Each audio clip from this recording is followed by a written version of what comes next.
Good morning, students. I hope that all of you are fine. So today we are going to start third chapter of democratic politics, and the chapter's name is electoral politics. This is the third chapter of ninth class in democratic politics. So let's start the first part of this chapter. Before starting the chapter, we have to know what is the meaning of the title of the chapter, कि जो chapter हम पढ़ने जा रहे हैं उस chapter का जो नाम है वो क्या है. इलेक्टोरल पॉलिटिक्स, इसका क्या मतलब है? Electoral is related to elections.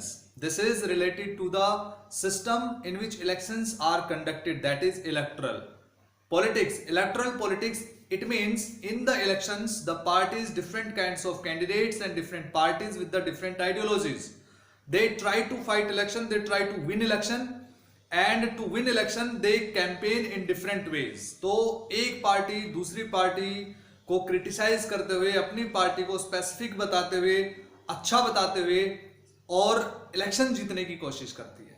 इसको कहते हैं electoral politics. Getting my point? It means in elections competition among the different candidates and political parties to win election, that is called electoral politics. In India, in our country, electoral politics is generally seen in the elections because our politics is based on elections. हमारी country में जो politics होती है that is based on elections. So let's start the chapter with the example of Haryana, right? I hope this is your state, Haryana. Haryana was formed on 1st of November 1966 और उसके बाद से जो election होते रहे इसकी assembly के लिए, Haryana state legislative assembly, state legislative assembly, Haryana state legislative assembly, जिसको हिंदी में आप विधानसभा कह सकते हैं, right? It is called Vidhan Sabha. There are 90 seats. 90 seats means there are 90 constituencies in Haryana. It means 90 members will be there in the state assembly of Haryana. यानी कि हर constituency से एक member elect होके जाता है. In this way there are 90 members in state legislative of Haryana. 90 में से जो भी party 45 plus 1, it means 46 seats जो जीतती है, that makes the government in Haryana.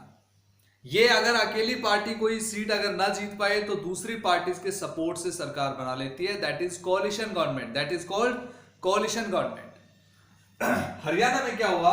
1987, हम बात कर रहे हैं 1987, 7th assembly election, 7th assembly elections, right? 7th legislative assembly elections 1987 की हम बात कर रहे हैं.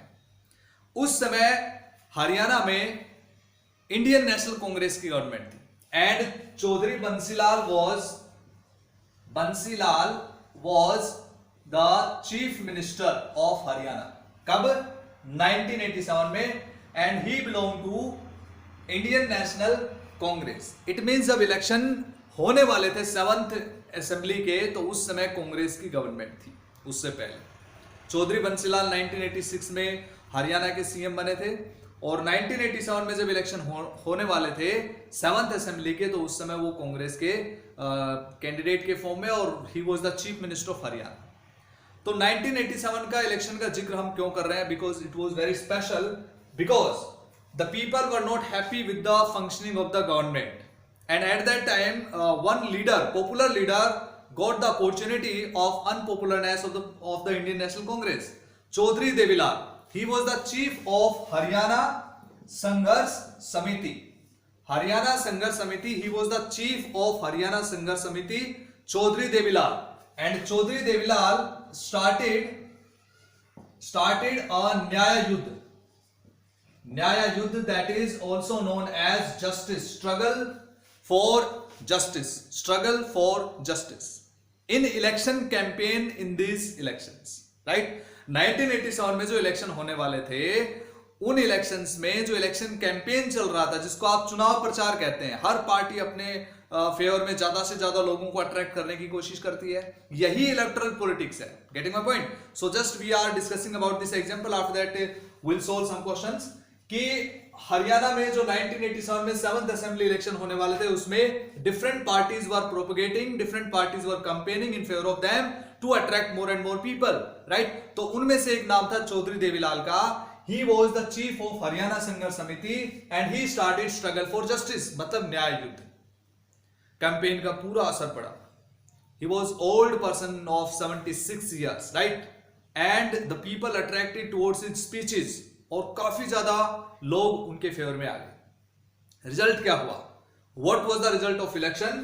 That alone Janata Dal, because Devilal belong to Janata Dal, this political party।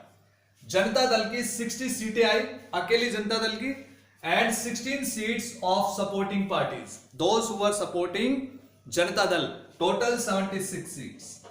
Congress की only 5 seats I, INC only 5 seats. So in this way who will make the government? Janata Dal, because it got and with alliances 76 seats. उस समय हरियाणा के गवर्नर हुआ करते थे सैयद मुजफ्फर हुसैन बर्नी। सैयद मुजफ्फर हुसैन बर्नी, he was the governor of Haryana at that time. He invited Chaudhary Devilal to become or to take oath of CM। Chief minister बनने के लिए उन्होंने देवीलाल को इनवाइट किया। क्यों किया? Because his party Janata Dal got the majority in assembly, मतलब 46 या इससे ज्यादा सीट जो भी पार्टी लेगी, ऑब्वियसली उस पार्टी का लीडर जो है वो सीएम के लिए सबसे बड़ा जो है कैंडिडेट होता है। तो इसलिए गवर्नर ने उनको इनवाइट किया। ऐसे नहीं कि देवीलाल बहुत अच्छे आदमी थे या देवीलाल ने बड़े अच्छे स्पीच दिए थे इसलिए उन्होंने उनको बुलाया, नहीं। Because Devilal was the leader of Janata Dal which got the majority in state assembly elections 1987। अब इसके बाद क्या हुआ? जनता दल ने सरकार बना ली, राइट? बीच में चौधरी जो है ओम प्रकाश चौटाला सीएम बने, जनता दल के ही वो थे। वो भी बनारसी दास गुप्ता जो थे वो भी जनता दल के ही लीडर थे। 1991 में एक बार फिर से इलेक्शन हो गए, क्योंकि किसी भी पार्टी की सरकार नहीं बन रही थी, और 1991 में एक बार फिर से इलेक्शन हुए, 1991, and these were the 8th assembly election, 8th assembly elections in Haryana, right?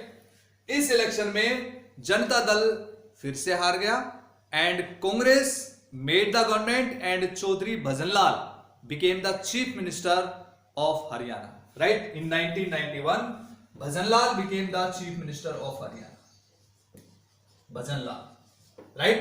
So in this way we have discuss this example. इस एग्जांपल से आपको क्या चीजें समझ में आई? जैसे मैंने आपको बताया, सबसे पहले 1987 7th असेंबली इलेक्शन कैंपेन, जिसमें चौधरी देवीलाल ने इलेक्शन कैंपेन किया जनता दल के लिए, and he founded the Haryana Sangharsh Samiti and started Nyaya Yudh, also known as struggle for justice. लोग काफी अट्रैक्ट हुए इलेक्शन कैंपेन में और उनको वोट मिली, और जनता दल ने बहुत बड़ी प्रोपोर्शन में सीटें जीती, 76 seats with its supporting parties, and form the government. लेकिन 1991 में दोबारा इलेक्शन हुए और उसमें कांग्रेस को फिर से जीत मिली और भजनलाल जो है वो चीफ मिनिस्टर बने। What have you understood till now? Let's check your progress with the following questions. So, dear students, let's check your progress. कि जो कॉन्सेप्ट हमने अभी तक पढ़ा उससे आप क्या समझे? Jagdeep and Navpreet read this story and drew the following conclusions. Can you say which of these are right or wrong? अगर इस डिस्कशन के बेस पे हम बता सकते हैं कि क्या elections can lead to changes in the policy of the government. Elections जो है क्या उनसे पॉलिसी चेंज होती है गवर्नमेंट की? डेफिनेटली होती है, क्योंकि इलेक्शन से गवर्नमेंट पे प्रेशर आता है और इलेक्शंस जीतने की कोशिश में गवर्नमेंट अपनी पॉलिसीज़ को लोगों के लिए और फ्लेक्सिबल बना देती है। Second, the governor invited Devilal to become the chief minister. जैसे हमने डिस्कस किया कि 1987 में जनता दल के चीफ जो है चौधरी देवीलाल, उनको गवर्नर ने इन्वाइट किया, सैयद मुजफ्फर हुसैन बर्नी ने, Devilal to become the chief minister because he was impressed with his speeches, क्योंकि गवर्नर उसके स्पीचेस से काफ़ी खुश थे और काफ़ी इम्प्रेस हुए। तो क्या ये सही स्टेटमेंट है? No, it is wrong statement, क्योंकि गवर्नर ने देवीलाल को इसलिए इन्वाइट नहीं किया था सीएम बनने के लिए कि वो इम्प्रेसिव स्पीच देते हैं, बल्कि इसलिए इन्वाइट किया था क्योंकि देवीलाल जो है वो मेजोरिटी जो पार्टी थी उसके लीडर थे, right. Janata Dal got the majority with 60+16 seats of alliance, 76 seats, तो इसलिए उन्होंने उनको इन्वाइट किया था। People are unhappy with every ruling party and vote against in its next election. ये यहाँ पे हम जैसे हमने यहाँ डिस्कस किया कि 1987 में कांग्रेस को हार का मुझे देखना पड़ा और 1991 में जनता दल को। तो यहाँ हम कह सकते हैं कि रूलिंग पार्टी होती है, लोग उससे थोड़े से नाराज़ ही दिखते हैं, अनहैप्पी दिखते हैं और नेक्स्ट इलेक्शन में उसके अगेंस्ट वोट डालते हैं। लेकिन ये हमेशा ये बात सही नहीं होती है। जैसे 2004 में कांग्रेस लीडिंग यूपीए ने गवर्नमेंट बनाई, 2009 में दोबारा से कांग्रेस आ गई थी। After that the party that wins the election, और एक और एग्जांपल आप ले सकते हैं 2014 में हरियाणा में एक बार फिर से जो है हरियाणा में बीजेपी गवर्नमेंट बनी और 2019 में दोबारा से बीजेपी गवर्नमेंट बन गई। After that one more sentence, the party that wins the election forms the government. Definitely जो पार्टी इलेक्शन जीतती है वही सरकार बनाती है। This election led to a lot of economic development in Haryana. नहीं, ये ज़रूरी नहीं है कि इलेक्शन से इकोनॉमिक डेवलपमेंट आए, कुछ चेंजेस जरूर देखने को मिलते हैं इलेक्शन के बाद। Next one is the Congress chief minister need not have resigned after his party lost election. ये गलत स्टेटमेंट है, क्योंकि पार्टी हारने के बाद में जब भी आपकी गवर्नमेंट है और पार्टी हार गई इलेक्शन, मेजोरिटी नहीं आई, तो चीफ मिनिस्टर को रिजाइन देना पड़ता है, रेजिग्नेशन देना ही देना पड़ता है, right. So this was about your progress की जिन स्टेटमेंट से आप क्या समझे, कौन से स्टेटमेंट सही थे, कौन से गलत थे। Next topic, why do we need elections. Elections की जरूरत क्यों है? As I have discussed in the previous part of this video that how the elections are conducted and how the elections campaigned are held by different parties and different candidates. Election जीतने के लिए लोग कितनी कोशिश करते हैं, political leaders हैं, campaigning करते हैं, जैसे चौधरी देवीलाल का आपने एग्जांपल देखा। और इलेक्शंस में किस तरह से गवर्नमेंट्स चेंज हो जाती हैं, other parties will get the chance, then other party will get the chance, so like this different kinds of changes are there through the elections, right? तो अब हम देखते हैं कि इलेक्शंस की जरूरत क्या है, क्योंकि इलेक्शन में तो कितना कैंपेनिंग होता है, कितना पैसा खर्च होता है। These elections are so means much expenditures, with the expenditure high expensive, right? So why do we need elections? जरूरत क्यों है इन इलेक्शंस की? To understand this concept we have to come back to the concept of democracy. What is democracy? Demos plus kratos और kratia, it is derived from two Greek words, जिसका मतलब होता है demos का मतलब होता है the people and kratia means rule. In this way it is the rule of people. अब लोग शासन कैसे करेंगे? इंडिया में more than 125 crore people are there, approximately 130 crore people are there. How 130 people can rule the government, can rule the country, can run the government and functioning of the government? It is not possible. So why do we need elections? We need elections to elect our representatives. Those representatives will form the government and they will run the government. So it is easy process in democracy to have elections and after that to elect the government and representatives. तो इसलिए हमें elections की जरूरत है। Elections की हमें जरूरत क्यों है? With the help of these 3 points we can understand easily.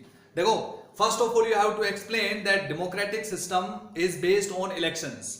Without election we can not imagine the democratic system, क्योंकि बिना इलेक्शन के हम अपनी गवर्नमेंट को, हम अपने रिप्रेजेंटेटिव्स को कैसे इलेक्ट करेंगे if you do not have elections in the country. तो इलेक्शंस इसलिए जरूरी हैं ताकि हम गवर्नमेंट बना सकें, ताकि हम रिप्रेजेंटेटिव्स इलेक्ट कर सकें और फिर वो that kind of representatives and the government will work only for the welfare of the people. तो अब सबसे पहले क्या है कि इलेक्शन से क्या फायदा होता है? इलेक्शन से लोग क्या करते हैं? उन लोगों को चुनते हैं जो उनके लिए कानून बनाते हैं। So people can choose those people who will make laws for them. It means लोग ऐसे लोगों को चुनते हैं जो उनके लिए कानून बनाते हैं। So this is the first and very important thing. Second thing, they can choose who will form the government. कि सरकार कौन बनाएगा, it will be decided after the elections, कि इलेक्शन में पता लगता है कि सरकार कौन बनाएगा। 1987 के इलेक्शंस में हमें पता लगा कि सरकार कौन बनाएगा। 87 के इलेक्शन होने के बाद we came to know that 76 seats were secured by Chaudhary Devilal Janata Dal and then it founded the government. After that they choose the party with guiding policies. It means they can choose the party, उस party को चुन सकते हैं जो guiding value जिसकी चलती है। It means guidance of the party. For example the parties are based on the ideologies. हर पॉलिटिकल पार्टी की अपनी आइडियोलॉजी होती है।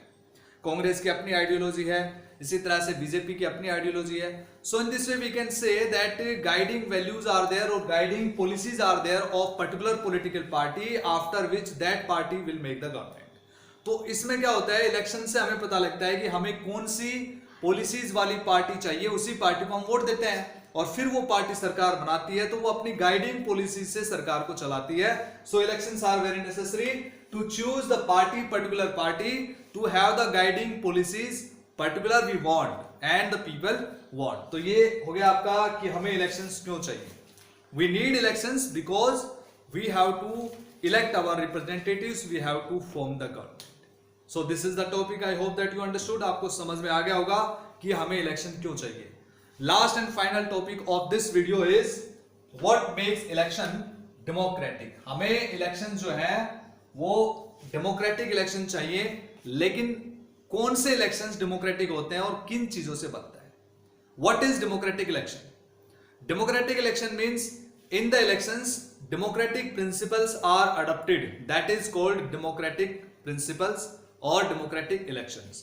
तो what makes an election democratic? किसी भी चुनाव को डेमोक्रेटिक कैसे बनाया जाता है और हम उसको डेमोक्रेटिक कैसे कह सकते हैं। डेमोक्रेटिक का मतलब तो यही होता है कि जिसमें लोगों की विश और लोगों को सबसे ज्यादा इंपॉर्टेंस दिया जाता है। The people's wish is highest and the people will make the representatives, people will elect the government and then that government will function for the people. तो इसलिए अच्छी गवर्नमेंट तभी इलेक्ट होगी, जिसको लोग चाहेंगे वो गवर्नमेंट तभी इलेक्ट होगी जब इलेक्शन अच्छे से हो पाएंगे। The first and most important condition is to make the elections democratic, it should be free and fair. Elections should be free and fair. Free and fair elections are required. अब ये free and fair elections कौन से होते हैं, जिस election में किसी तरह की कोई गड़बड़ ना हो। No malpractices are there, no booth capturing is there, no rigging is there. So if there are elections means less means competitiveness might be there, but गलत तरीके अगर इलेक्शन में यूज नहीं होते हैं तो वो इलेक्शन हम कह सकते हैं कि these are free and fair elections. तो वो डेमोक्रेटिक बनाने के लिए सबसे जो most important thing is that is free and fair elections. Second is all the people have the right to contest elections, right? Contest elections, सभी लोगों के पास इलेक्शन फाइट करने का राइट होगा। right to contest elections, these are the rights, right to contest election, कि ये नहीं होगा कि only the poor people only rich people can fight election, गरीब लोग इलेक्शन नहीं लड़ पाएंगे। So it should not be happen. तो सभी लोग जब इलेक्शन लड़ पाएंगे so it will make the elections democratic. Third one you can say that all the people have the right to vote. All the people will have right to vote. Right to vote, it is based on the universal adult franchise. Right to vote, it means all the people equally will have the right to vote without any kind of discrimination on the basis of caste, gender, religion, etc., etc. If all the people will vote without any kind of exploitation or discrimination, any kind of pressure, then it will be like that, right to vote, free and fair right to vote and universal adult franchise. All the people have the right to form political groups or parties. ऐसे नहीं होना चाहिए कि only powerful people और money handle people ही parties बनाएंगे। Anybody can make the party and can fight election and can have means the participation in democracy और the decision making process. और next आप बता सकते हैं regular elections. Election should be conducted after a regular interval. For example, in India, generally elections are held in every 5 years. So in this way we have the democratic elections.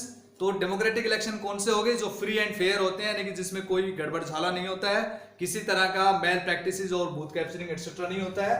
दूसरा होता है कि सभी लोगों के पास इलेक्शन लड़ने का मतलब इक्वल राइट होता है और वो फ्रीली इलेक्शन लड़ पाए, ऐसी कंडीशन होनी चाहिए. Next one is right to vote. All the people have the right to vote without any kind of discrimination. Universal adult franchise के प्रिंसिपल के बेस पे. To form political parties. All the people have the right to form the political party without any kind of pressure. They can have the right to form the political parties and can have the participation in the decision making process. Next आप बता सकते हैं regular elections. Election should be conducted after regular interval. क्यों? क्योंकि अगर elections 10 साल 15 साल 20 साल के बाद होंगे तो जिस पार्टी ने गवर्नमेंट बनाई है वो अपने मनमर्जी से कैसे भी काम करने लगेगी. It can be dictatorial, right. और हो सकता है कि लोगों की डिमांड्स का या नीड्स का कोई खास ध्यान ना रखे.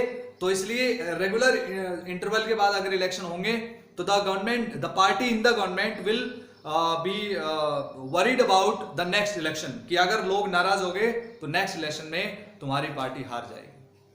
इसलिए these are very important topics, means points for making any election democratic. So dear students, in this way we have completed this topic. You have to read from the textbook and watch this video again. If you don't understand, you can ask me. Thank you. Have a nice day.